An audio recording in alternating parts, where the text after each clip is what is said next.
పరమశివుడు అష్టమూర్తి తత్వంతో ఉంటాడు.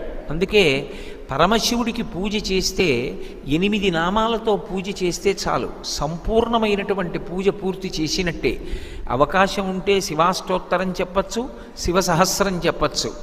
అవకాశం లేనప్పుడు 8 నామములు చెప్తారు.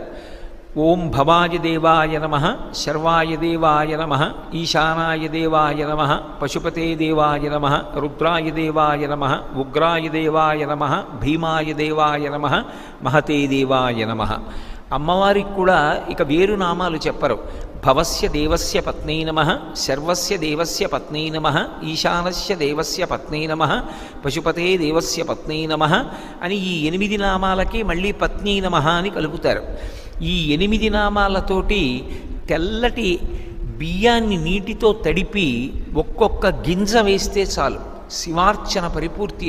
అరుణాచల శివ అరుణాచల శివ అరుణాచల శివ అరుణాచల అరుణాచల శివ అరుణాచల శివ